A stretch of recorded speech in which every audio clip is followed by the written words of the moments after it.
স্বাগত আমার সাধারণ রান্নাঘরে। আমি আজকে দেখুন বানাবো সয়াবিন, নিরামিষ সয়াবিনের তরকারি।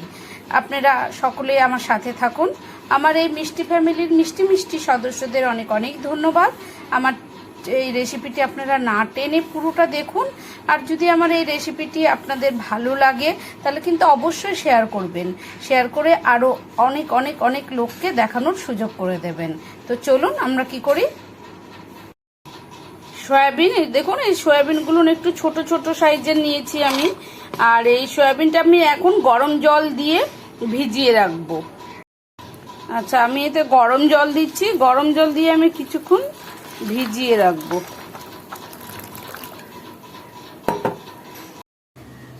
আচ্ছা, আমার কিন্তু সয়াবিনগুলো গরম জল থেকে আমি করছি, জলটাকে এর মধ্যে ছেঁকে নিচ্ছি তাতে।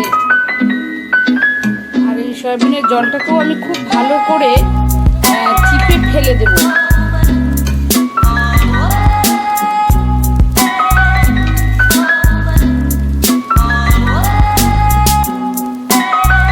আচ্ছা, আমার এটা পুরোপুরি ঠান্ডা হয়ে গেছে। এবার আমি যেটা করব যে এইভাবে পুরো সয়াবিনের জলটাকে বের করে দেব। এইভাবে পুরো বের করে করে আমি একটা পাত্রে রাখবো।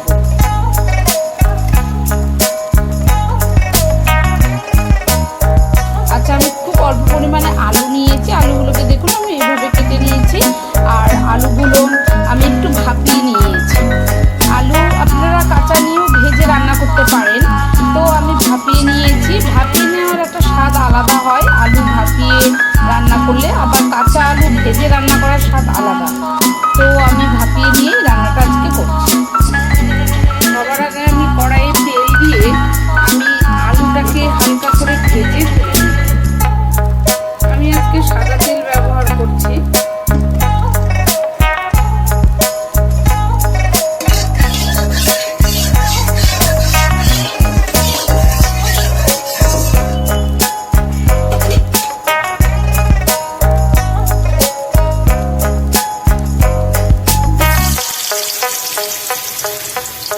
আলুগুলোকে কিন্তু আমি ভাপিয়ে নিয়ে ঠান্ডা করে নিয়েছি।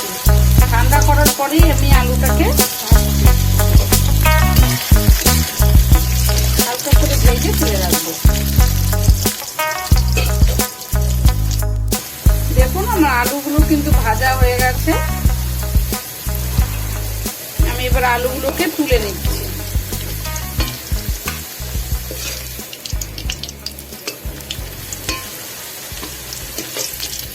কোনো সেদ্ধ করা জিনিস যখন কোনো সময় ভাজবেন, অবশ্যই জিনিসটাকে ঠান্ডা করে নেবেন। না ঠান্ডা করে নিলে না কড়াইয়ে লেগে যাবে।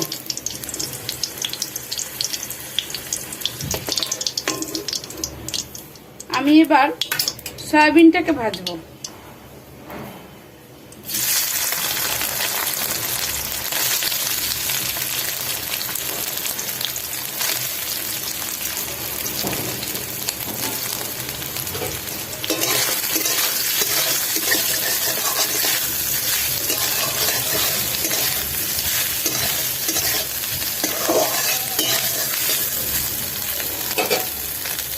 আচ্ছা, আমি এখানে একটা মশলা রেডি করছি। এটা হচ্ছে আদা বাটা। আদা বাটার মধ্যে আমি দেব জিরে বাটা, আর জিরে গুঁড়ো এবং লঙ্কা গুঁড়ো,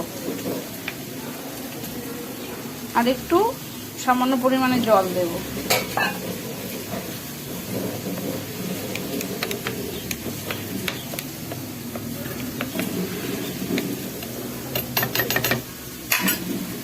আচ্ছা, আমার সয়াবিনটা ভাজা হয়ে গেছে। আমি এবার সয়াবিনটাকে তুলে নিচ্ছি।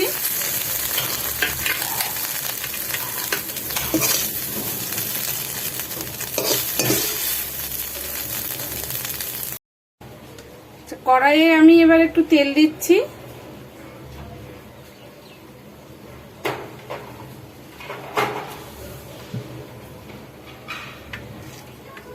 তারপর দিচ্ছি 5 ফোড়ন,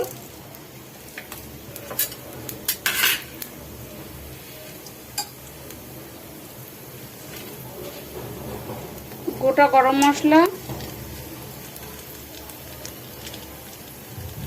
শুকনো লঙ্কা,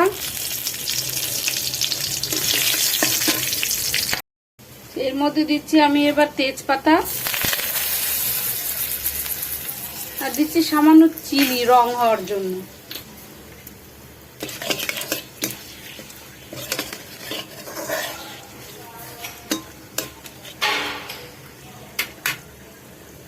আমার সমস্ত মশলাটা মানে ভাজা হয়ে গেছে।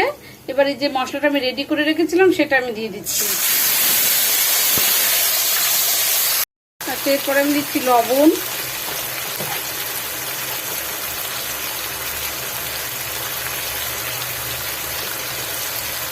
আর হলুদ।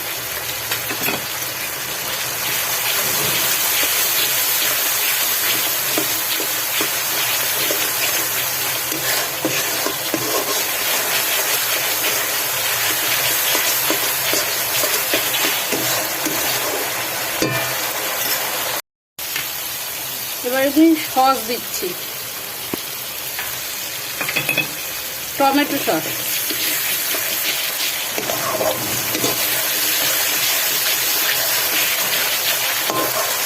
আমার কিন্তু মশলাটা থেকে অলরেডি তেল বেরিয়ে এসেছে, তার মানে আমার মশলাটা কষানো হয়ে গেছে।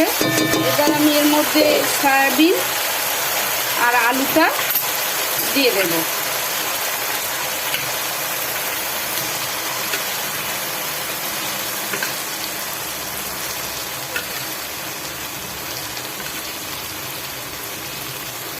খুব সামান্য পরিমাণে একটু জল দেবো, দিয়ে না এটাকে ভালো করে একটু কষাবো, জোরটা কম করে দিয়ে একটু ঢেকে রাখবো, তাহলে মশলাগুলো সম্পূর্ণটা আস্তে আস্তে ভেতরে ঢুকবে। আচ্ছা, আমি কিন্তু একটুখানি ঢেকে দিয়েছিলাম, জোরটা কমিয়ে ঢেকে দিয়েছিলাম। তারপরে দেখুন মশলাগুলো ভালো করে সয়াবিন এবং আলুর মধ্যে ঢুকবে বলে আমি একটু ঢেকে দিয়েছিলাম। আর আমার তরকারিটা খুব তাড়াতাড়ি হয়ে যাবে, কারণ আমার সবকিছু সেদ্ধ আছে। সো আর একটু কষিয়ে আমি জল দিয়ে দেব। আমার কিন্তু কষানো হয়ে গেছে, দেখুন কালারটা যা এসেছে না, দারুণ এসেছে। আমি সয়াবিনের তরকারি খুব একটা পছন্দ করি না, কিন্তু এইভাবে নিরামিষ তরকারি রান্না করলে আমি খাই। আমি পেঁয়াজ রসুনের সয়াবিন তরকারি আমার খুব একটা পছন্দ হয় না। আচ্ছা, আমার রেসিপিগুলো যদি আপনাদের ভালো লাগে তাহলে অবশ্যই অবশ্যই শেয়ার করবেন। শেয়ার করে আরও 10 জনকে, আরও বেশি বেশি মানুষকে দেখার সুযোগ করে দেবেন, তাতে আমারও সাহায্য হবে, আমার ভিউয়ার্স বাড়বে, তো আমার ফ্যামিলির সদস্য সংখ্যা বেড়ে যাবে। সদস্য সংখ্যা বাড়ার খুব প্রয়োজন আছে আমারও এই পরিবারের। তো দেখুন আমার হয়ে গেছে। এবার আমি এর মধ্যে একটু জল দেব। আমার যেহেতু সব কিছু সেদ্ধই আছে, তো আমার বেশি জল দেওয়ার প্রয়োজন নেই। আমি খুব একটা ঝোলঝোলও করবো না, তরকারিটা গায়ে মাখার মতন থাকবে প্রায়। আমি আরেকটু জল দেব।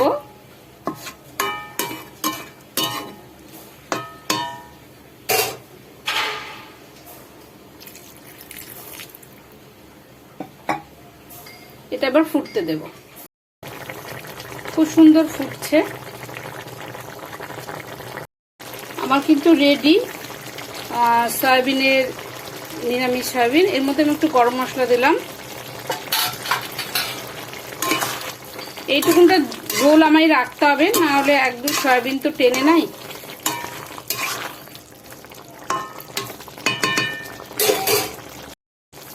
নিরামিষ বলে আমি একটু এর মধ্যে ঘি দিলাম।